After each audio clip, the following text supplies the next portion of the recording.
Hello there, I'm riitopia, the guy who sprayed sand for Super Smash Bros. Crusade.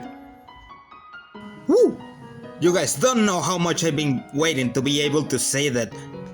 This took a ton of effort, and it's probably one of the biggest stuff I work on.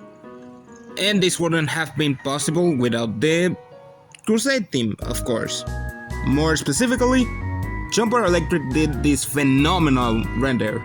Triforce Rico did the mural art, as always. The One Gaming Dude and Spaghetti Taco did the Undertale remixes. Smashkin, Ads Red, The One Gaming Dude, Ski Master, Triforce Rico, and me work on the stages, Snowden and The Last Corridor. Cup of Joe did the base of the coding for this guy. The One Gaming Dude, Crazy Bark, and Dracobot did some coding around him here and there. But it is Kia, who I gotta point out as the main coder on this fella. He went ham on it. And let's be so for real, he's like 80% the reason why this chart turned out so fun. So shout out to the GOAT. And for the ones of you that were saying, oh, this is such a Crusade pick. Of course they will add him of all people. Crusade can stuff with the meme picks. Well, joke's on you. Most of them either didn't know who he was or didn't like him and wouldn't have him in other circumstances due to his meme status.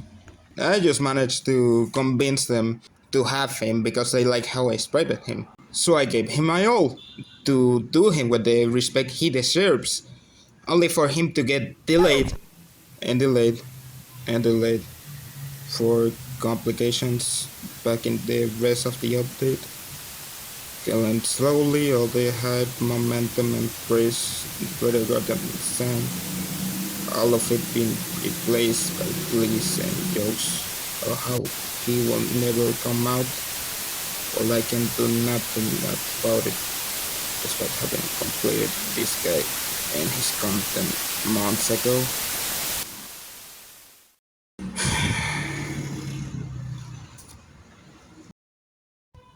That wasn't smoke, I just said, this is a pencil, not a cigar, Danton.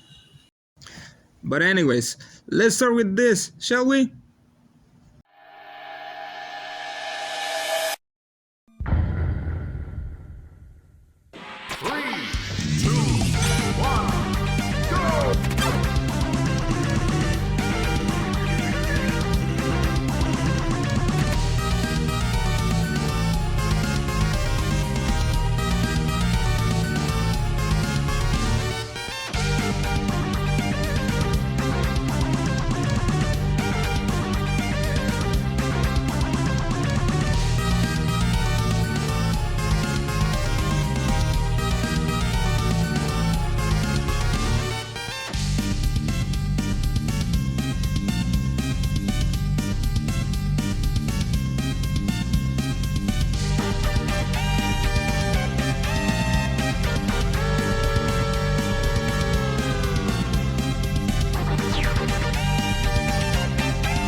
If he were to be done today, I probably would add to this crouch a complementary animation, weight animation, in which he will do the pose of the 10th anniversary stream, because it's funny, but it just came out too late.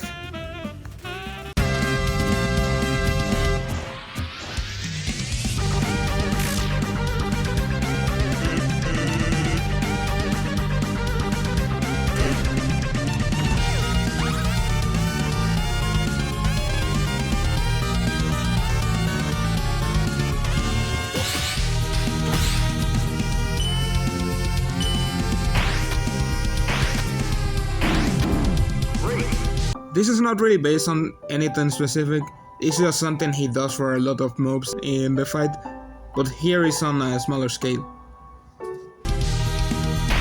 Smash original, that's it.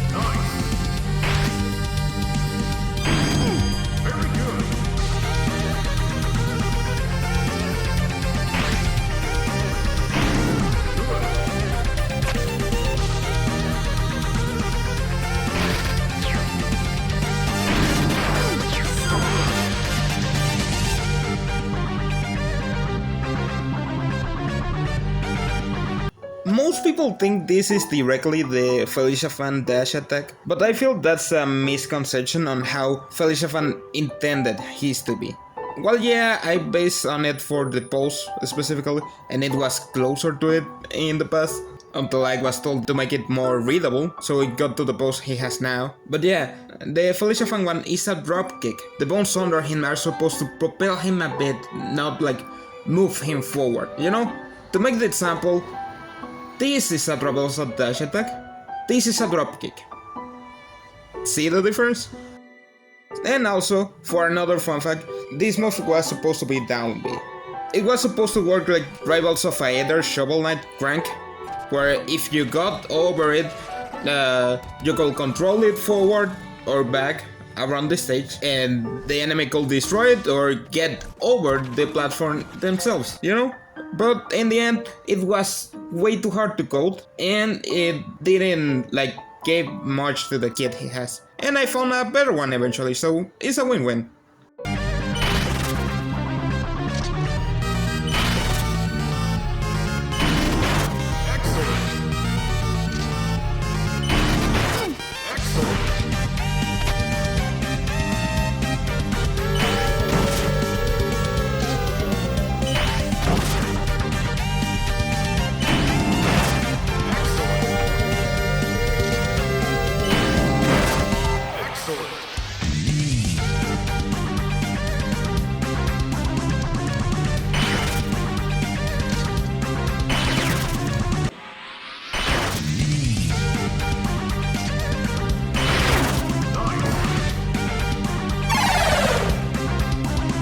Yep, it is based in Asriel's Star Blazing. The name is even a pun on Hopes and Dreams. I just thought it would be cool, honestly.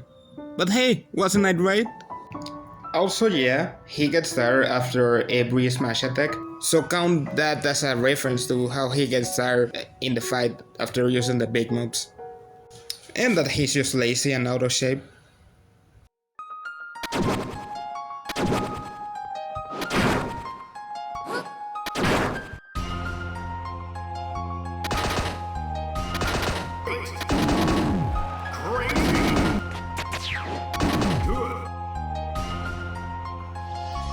The idea behind this is, yeah, a reference to him famously being a me custom in Ultimate. Think a lot of people like a ton, since it's something regular Sans will do if he got invited. Just hiring someone in for him so he can slack off a day. I like it too. I just happen to like Sans way too much to waste the chance of crafting a moveset for him over just representing his laziness. But yeah, these two moves are supposed to be the haha he's too lazy to craft his own moveset type of moves. Originally these applied to more move animations, followed the reference more closely, but I pulled it back because it was just limited instead of funny. Enough character in general, since Meganor's moves are way too acrobatic for him. It's anti-lazy even. So just these two remain and edited to actually fit his character.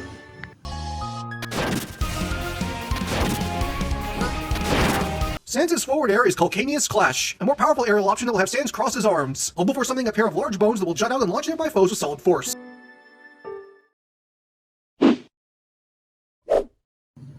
Come on, what do you want me to say? It was just way too cool. I had to have it. Felicia Fan nailed the epic feeling of that one. So yeah, credits on the description. Though it wasn't like that from the start.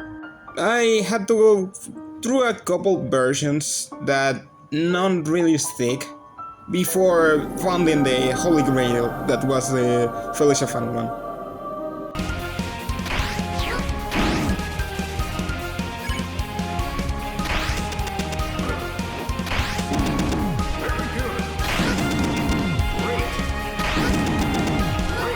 This attack was originally supposed to be a sleeper trope, along with Nair.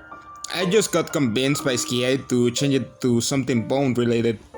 He suggested the TS understrap crossbone, so we settled into what Downer is today. Not really a reference to that though, He has no wow reference outside of the last custom. I just like the shape, so used that, but it doesn't even act like how it does there. So yeah, Smash Original unless you wanna count that for some reason.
Yeah, I think I went too hard tasking this to be the final Smash. But still, Skia more than deliberate with that. It took him a ton of effort, but in the end, it was even better than the storyboard I sent him. So yeah, I wanna see those thanks Skia on the comments, please. If you can right now. As for now, yeah, I think we better move to the Misc. What do you think?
Everyone has a sprite reaction to this sound. They range from going along with the joke, being annoyed at the joke, being confused at the joke, or simply not reacting to the joke at all. To be completely honest with you guys, most of these are just edited versions of the shooting sprite, moving the hands up so they are actually handshaking sounds. And I tried to make expressions for most of them, or at least the ones I could handle. I really like some of them, like the Goomba one, who is a "you know I don't have hands, right?" And the Bowser one, who is "oh, your hands are too tiny, puny skeleton," or whatever. But yeah, and also for modders, you don't have to make a sprite for this.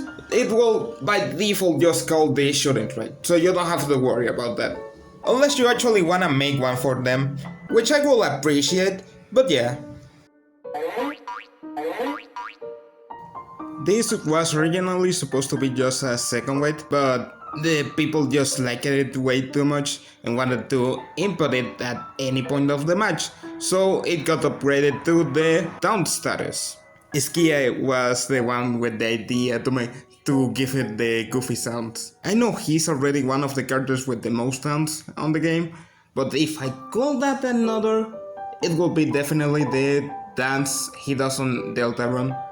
But yeah, at some point I'm just gonna run out of inputs to do the taunts.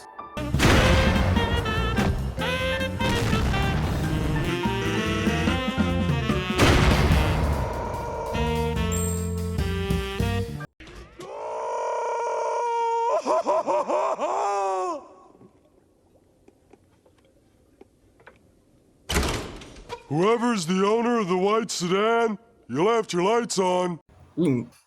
Oh yeah, that one! That was the one gaming.cd, I had nothing to do with it. I swear.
And of course I wouldn't leave the get dunk out of being represented in the moveset.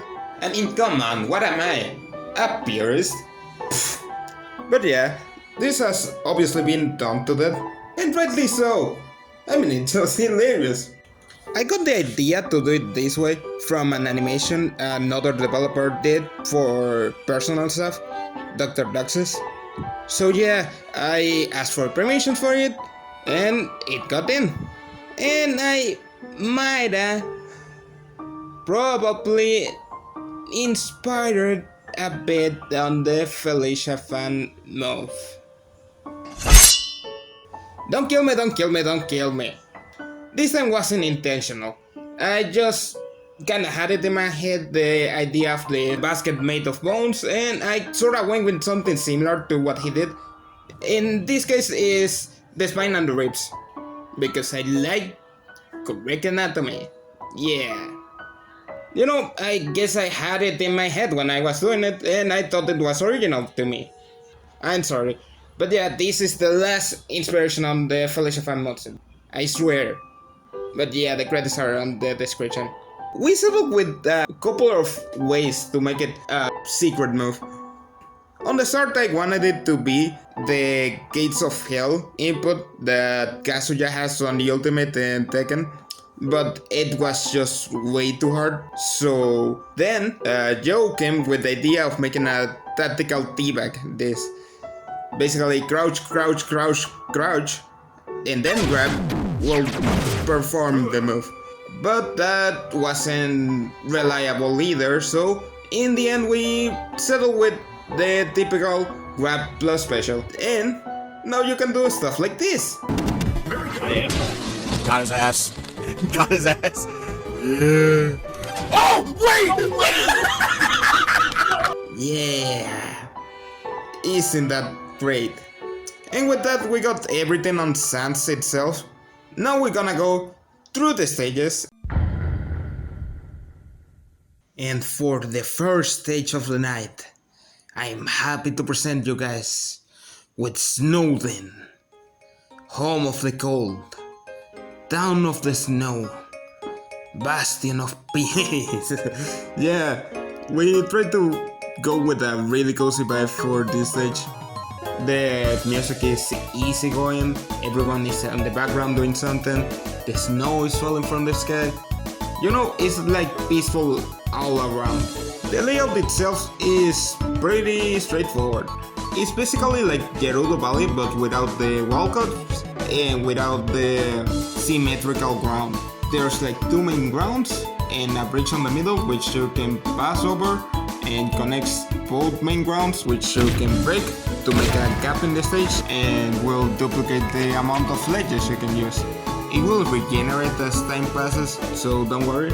Some of the team wanted it to have platforms and stuff, I just didn't want it. But yeah, the first main ground is based on the part of the map where you find Papyrus and Sans and they do the whole tile puzzle scene.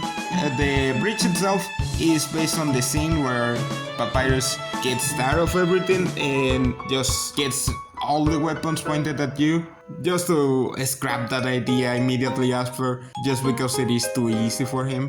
The second main ground is based on the part where you fight Dogo.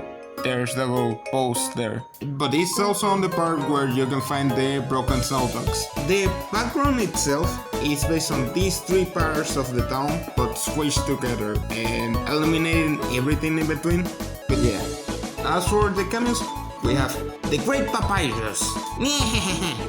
He has one weight animation, which is his proud pose, which he does often around the game. And on the other side we got Dogo, which is one of the members of the Royal Guard. He mostly just watched the match suspiciously before doing the fighting pose as the weight animation. As for the background, we tried to make it really lively, so everyone is doing something. First we got the Cinnamon Lady, which walks from side to side of the stage and then comes back and walks to the other side, walking her Cinnabon. Then is the bunny shopkeeper, who everyone is attracted to for some reason. But yeah, she just looks around. Then we got King Asgore and Monster Kid. This is based on a pretty wholesome piece of dialogue where it says that Asgore dresses as Santa and goes around giving gifts to the kids in Snowden on some nights. And who happens to be a kid in the game, and it's fairly important. But Monster Kid, the friend we meet at Waterfalls. Here he is petting Monster Kid because it is just cute. Then there's the politic spur in front of Grillbis. Aside him is Grillbis himself, cleaning a cup. Then we have the little imp that is normally also by Grillbis. We moved him to the library, and something he doesn't have his mouth friend this time. But yeah, he's alone now. And aside them, there's Alphys and Undyne having a date. Alphys made a snow Metaton, and who happens to be watching them but Metaton himself. Yeah, Metaton is a he. But yeah, Undyne is on her date outfit, given that it is snowing. Oh yeah, that's another thing. The whole time it snows by the stage. The snow goes from side to side and zigzags around the stage. It has various layers and all the stuff. But yeah. Then we got my personal favorite, aside the Great Papyrus, which is the Greater Dog. Look at him wave at you. He's just happy to be here. I had to ask for favors to keep this design in, because I wanted the design to be more based on the bubble sprite.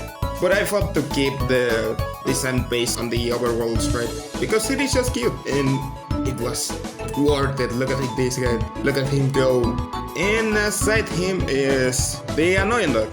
The team thought it would be funnier if he was just straight up the same sprite as in the game, instead of sprite fitting the art style. So yeah, he's there, outside I don't know, just hanging around on the gate. The only characters from the main cast that are missing from here are Toriel. She on lore stays on the rooms always. Flowey, because they disturb the peace on here. And Astral and Charad particularly cannot be physically on nowhere. And Frisk, because I feel I'm gonna get my house burned if I put the protagonist of the game as a stage element when Sans is playable. You know what I mean? And to cap everything off, here's the song list for the stage. These are the songs we selected for it. Hope you like them. And for the second stage of the night, prepare for your sins to be judged, because we are on the last corridor. Yeah, the last corridor. I'm sure many of you guys, even if you don't know Undertale, know this area because it's where you fight Sans. It's where Sans gives the judgment of that particular run of Undertale. The layout itself is just a big walk-off. In the start we thought on making it like loopable, but after testing it was just unplayable. The camera went crazy every time anyone moved and it was just a mess, so we scrapped that and just did a flat stage. In case you don't like walk-offs, we got the Omega version of the stage, which was completely idea of Smashkin. He really went down with it and did everything for it. I did the like emblems on the front, but he did basically everything else. The song list for this one is basically just of the big fights in Undertale. You guys might be wondering why Sans has 2 stages instead of 1. Why does he get the privilege of having 2 stages when we got some other series with no home stages at all? Yeah, that's basically because we originally planned this to be a boss stage. Yeah, since it was originally supposed to be unlocked via boss fight. Basically at the end of the classic mode route of any of the kid characters, which in this case is just the mother guys. Yeah, Sans is unlocked by playing the NES classic route. But that's not because of the meme of Sans' NES, but because he's a kid.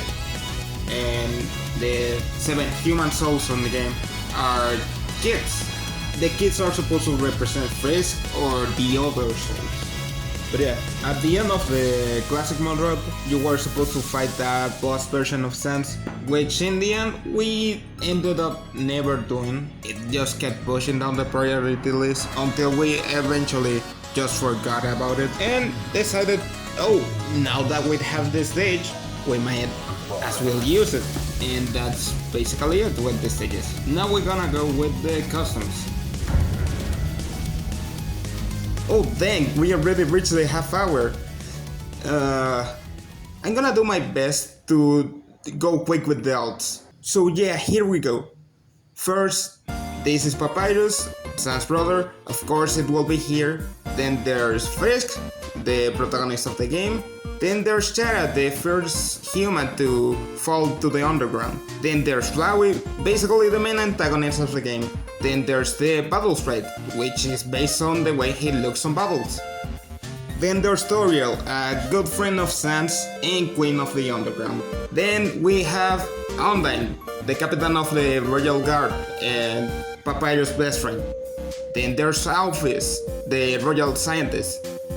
Then there's Metaton Neo, a ghost who Alphys put into a robot, who then became a TV star on the underground. Then there's Grillbeast, the owner of the bar Sans Frequencies. Then there's Asgore, the king of the underground. Then there's Muffet, the spider owner of the muffin shop. Then there's Lancer, a character from Deltarune, another game made by the same creator, Toby Fox, which reuses characters for the plot. Then there's Ness. Look guys, if I didn't do it, someone was gonna do it. We cannot escape this. Then there's Steven Universe. He's here for a similar reason than Ness is here. He comes from a meme theory of Sans being Steven after getting cancer or something like that. Then there's the Mashmania Sigma. This one is the only alt I didn't make by myself. I got contacted by Bakuma 2K to put this alt in honor of Mashman Legacy. Mashman was a former dev who passed away on February of last year. I didn't really knew the guy personally, but I knew the people that knew him, and they all had really nice words to say about him. So yeah, fly high Mashman, thank you for so much and sorry for so little. You will be missed. The reference here is Sigma from the Mega Man X series, because he liked that series a ton and had made a mod of him previously. The why it is on Sans specifically is honestly beyond me, but I wouldn't like to waste the chance to honor another colleague's legacy. Whatever he is right now, I hope he's in peace. Then there's Cuphead and Shovel Knight. These two are here for the same reason. They are the other two indies that got represented on Smash Ultimate via Make Customs and Assist Trophies, respectively. Later, Shantae joined the trifecta, so now there's a quartet of indies. But yeah, these three are basically the faces of the indie industry. Then there's the Scary skeletons and shivers down your spine.